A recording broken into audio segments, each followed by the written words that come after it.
Journey to the West in Vernacular, Chapter 4, Obtaining the True Scriptures from the Master at Wuxing Mountain. 500 years later, Guanyin Bodhisattva followed the Tathagata's decree, took 5 treasures, including the brocade cassock, and came to the Eastern Tang dynasty with Tang Monk to look for the person who went to the Western heaven to obtain the Tripitaka Sutra. The 2 masters and apprentices rode the clouds in midair and came to the sky above Chang'an, the capital of the Tang dynasty.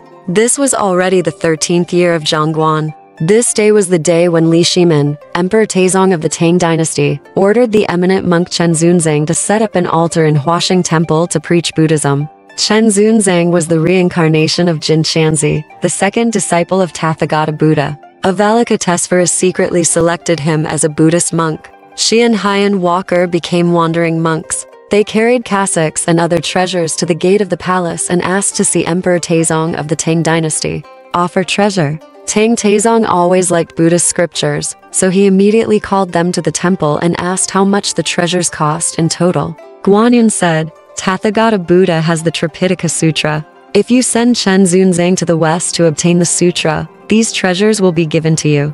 After saying that, he and Hien Traveler changed into their original appearance, rode on the clouds and left. When Taizong saw that it was Guanyin Bodhisattva, he quickly led all the civil and military officials of the dynasty to worship heaven. Tang Taizong was very happy and became a brother with Chen Zunzang. He asked him to go to the west to obtain Buddhist scriptures, gave him a protective cassock and other treasures, and changed his name to Tang Sanzang. A few days later, Sanzang was about to leave, so Tang Taizong led all the civil and military officials to the outside of Chang'an City and bid farewell to Sanzang. Tang Sanzang is also known as Tang Monk. He and his 2 servants traveled for 2 days and arrived at Famen Temple. The monks in the temple rushed out to greet him. In the evening, the monks sat together and discussed the difficulty of the journey to the west to obtain Buddhist scriptures. Tang Monk pointed to his heart and said, as long as you have a firm belief, any danger is nothing. The monks praised him repeatedly. The next day, Tang, Monk's master and servant, bid farewell to the monk with tears in his eyes, and continued walking westward on horseback. Within a few days, they arrived at Hezu, the border of the Tang dynasty. The commander-in-chief of the town and the local monks and Taoists took the master and servant of Tang Monk to Faiyuan Temple to rest. Before dawn the next day, Tang Seng called his 2 servants up, and the 3 of them hurried on by the moonlight. After walking for more than 10 miles, we started to go up the mountain. The road was undulating and overgrown with weeds, making it very difficult to walk. They had no choice but to pull weeds and walk along. Suddenly, his foot fell into the air, and the 3 of them and the horse fell into the pit together. When the 3 masters and servants were panicking, they suddenly heard shouts of, "Catch them! Catch them!" With a gust of wind, a group of monsters appeared and captured the master and servant. Tang Seng took a peek and saw a ferocious-looking demon king sitting on it. The demon king gave an order, and the monsters tied up Tang Seng's master and servant. At this time, a little demon came to report, Zhang Shanjun and the special agent are here. The demon king hurried out to greet him, and the 2 men called him General Yin. General Yin planned to use Tang Monk and others to entertain his guests. Zhang Shanjun said, "Today, I will choose to eat too." So General Yin cut open the 2 servants of Tang Monk, dug out their hearts, and ate them alive. Tang Seng almost fainted from fright. It was almost dawn, and the monsters were all hiding. Tang Seng was so frightened that he fell into a drowsy sleep. Suddenly, an old man with a cane slowly walked towards him. With a wave of his hand, the ropes that bound Tang Monk were broken. He blew on him again and Tang Monk woke up. He quickly bowed and thanked the old man. The old man said, "This place is called Schwanka Ridge, and it's a dangerous place." The old man asked Tang Monk to take the baggage, hold the horse, and lead him to the main road. Tang Monk quickly tied up his horse and prepared to thank him. When he looked up, he saw that the old man had flown away on a red-crowned white crane. A piece of paper fell from the sky. Tang Monk took it and took a look and realized that the old man was Tai Bai Jinxing, so he hurriedly kept saluting in the air. Tang Monk rode his horse and walked along the mountain road. After walking for a long time, he saw no one. He was thirsty and hungry, and wanted to find some water to drink. Suddenly I saw 2 ferocious tigers in front of me. They opened their big mouths. I looked around again and found that behind me were poisonous snakes spitting out red letters. On the left were poisonous bugs. On the right were some wild beasts I had never seen before. Tang Seng was trapped in the middle, so anxious that he didn't know what to do, so he had to resign himself to his fate. At this critical moment, all the wild beasts suddenly ran away. Tang Monk looked around in surprise and saw a big man walking up the hillside with a steel fork in his hand and a bow and arrow on his waist. Tang Seng knelt down quickly, clasped his hands, and shouted, "Your Majesty, help me." The big man picked up Tang Seng and said, "I am not a king, I am just a hunter. My name is Liu Boken." Liu Boken invited Tang Seng to his home as a guest. Tang Seng was very happy and led his horse to Liu Boken's home. The next day, Tang Seng was about to go on the road. According to his mother's wishes, Liu Boken took a few people with him and took hunting tools to give Tang Seng a gift. After walking for a long time, they came to a big mountain. When they reached the halfway point of the mountain, Liu Boken and others stopped and said, "Elder, we are approaching the two boundaries mountains ahead. The east side of the mountain is under the control of the Tang dynasty, and the west side of the mountain is the territory of the Tatars. We cannot go there. You can go on your own. Be careful along the way." Tang Monk had no choice but to say goodbye to them. Suddenly he heard someone shouting at the foot of the mountain, "Master, come here quickly. Master, come here quickly." Tang Monk was so frightened that he trembled with fear. Liu Boken hurriedly said, "Elder, don't be afraid. I heard from the old man that when Wang Mang rebelled, this mountain fell from the sky, and at the foot of the mountain was a monkey who could not die of hunger or freeze. It must have been the monkey who was shouting just now. Elder, you might as well go check it out." This monkey was Sun Wukong, who was pressed down by the Tathagata at the foot of the mountain. As soon as he saw Tang Monk, he shouted, "Master, please save me and I will protect you to go to the west to obtain scriptures. A few days ago, Guanyin Bodhisattva came to persuade me and asked me to give you become an apprentice." Tang Monk was very happy after hearing this, but he was also worried that there was no way to rescue Sun Wukong. Sun Wukong said that all he had to do was remove the gold lettering of Tathagata Buddha on the top of the mountain.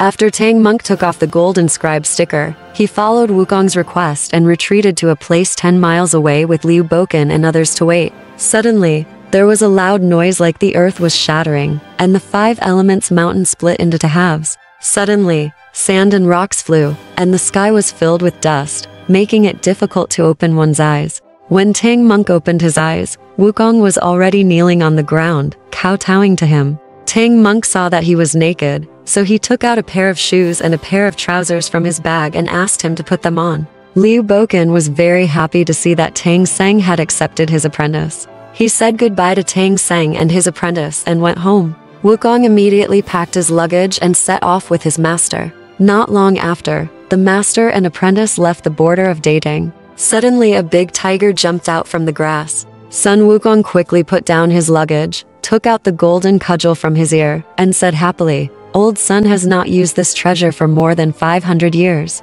I will use it to make some clothes to wear today." After speaking, he swung the golden cudgel and said to him. He hit the tiger hard and the tiger died on the spot. When Tang Monk saw it, he was so shocked that he couldn't even close his mouth. Wukong plucked out a hair, turned it into a sharp knife, skinned the tiger, made a leather skirt and put it around his waist. Then, he respectfully helped Tang Monk mount his horse, and the master and disciple continued on their way. Suddenly there was a whistle, and 6 robbers jumped out and wanted to steal their horses and luggage. Wukong put down his luggage and said with a smile, "I used to be the king of the mountain. Give me half of the gold, silver, and jewelry you robbed." When the robbers heard this, they were so angry that their hair stood up, and they stabbed Wukong on the head with knives and guns. He slashed upwards, but even after 7 or 80 ping-pong strikes, Wukong didn't even get a single hair hurt. When Wukong saw that they were tired from beating them, he shouted, "It's time for me, son, to play." He took out the golden hoop and beat them one by one, and the 6 robbers turned into meat paste. Tang Monk was very unhappy when he saw it, and said, "Although they are robbers, they will not all be beaten to death. How can you go to the west to obtain Buddhist scriptures if you are so cruel?" Amitabha. Sun Wukong couldn't bear the anger of others. When he heard what the master said, he couldn't suppress the anger in his heart, and said loudly, "Since the master said this, I won't go to the west to learn scriptures. You can go by yourself. Old Sun, we have to go back to Huaguo Mountain." After saying that, he jumped on the somersault cloud and flew east. When Tang Monk raised his head, he could no longer see Sun Wukong. Tang Monk had no choice but to put his luggage on the horse. He held a tin staff in one hand and led the horse with the other hand and walked slowly westward. Soon, he saw an old woman coming from the opposite side, holding a piece of clothing in her hand and a flower hat. Tang Monk hurriedly held the horse, clasped his hands together, and made way for the old woman to pass. The old woman walked up to Tang Monk and said, "Where are you from? Why are you walking alone in the mountains?" Tang Monk told the old woman about Wukong's disobedience. After hearing this, the old woman smiled slightly and said, "I will give you a piece of clothing and a flowered hat. Let your disobedient disciple wear it." Tang Monk smiled bitterly and said, "Oh, the apprentice has left. What's the use of these?" The old woman smiled and said, "Don't worry, apprentice. I will help you find it. I have another article here. The spell is called the tightening curse. You must remember it firmly in your mind. If you ask your apprentice to wear this dress and hat, if he still disobeys, you recite the spell, and he will not dare to disobey." Tang Monk learned the tightening curse and bowed his head to thank the old woman. At this time, the old woman had turned into a golden light and flew eastward. Tang Monk looked up and saw that it was Guanyin Bodhisattva. He quickly knelt down and kowtowed. Then he put his clothes and hat into his bag, sat on the roadside, and recited the tightening mantra hurriedly until he knew it by heart. Avalokitesvara Bodhisattva rode on the auspicious clouds and didn't go far when he met Sun Wukong coming from the east. It turns out that after Wukong left Tang Monk, he had a meal at the Dragon King of the East China Sea. Under the Dragon King's hard advice, he changed his mind. Guanyin Bodhisattva asked him to return to Tang Monk as soon as possible. Wukong said goodbye to Guanyin Bodhisattva and chased Tang Monk without saying a word. Seeing Tang Monk, Wukong told him about going to the Dragon King's place for dinner and asked again, "Master, are you hungry too? I'll make some vegetarian food." Tang Monk shook his head and said, "No need, there is still some dry food in the bag. Bring it to master." Wukong opened the bag and found that the clothes and hats given by Guanyin Bodhisattva were very beautiful, so he asked Monk Tang for them. Tang Seng nodded and agreed. Wukong was so happy that he scratched his head and quickly put on his clothes and hat. Tang Monk wanted to try the tight band spell to see if it worked, so he recited it in a low voice. Wukong immediately rolled on the floor in pain and tried his best to pull the hat, but it felt like it was growing in his flesh. He couldn't take it off or tear it apart. Wukong discovered that his headache was because his master was reciting a mantra, and he was shouting, "Master, stop reciting it. Stop reciting it." Secretly, he took out the golden cudgel and wanted to beat Tang Monk to death. When Tang Monk saw this, he recited the tightening curse faster and faster. Wukong's head hurt more and more. He had no choice but to kneel down and beg for mercy. "Master, I was wrong. I know I was wrong. Please stop reciting the curse." When Tang Seng saw that he had realized his mistake, he stopped talking. Wukong's head stopped hurting immediately. He thought that this spell must have been taught by Guanyin Bodhisattva, so he clamored to go to the South China Sea to settle accounts with Guanyin Bodhisattva. Tang Seng said, "Since she can teach me this tightening curse, she must also be able to recite the curse." Wukong took a sharp breath and stopped messing around. He vowed to listen to the master's words and protect Tang Seng from studying in the West. Alright, this part of the story ends here. Want to know what happened next? Let's listen to the breakdown next time.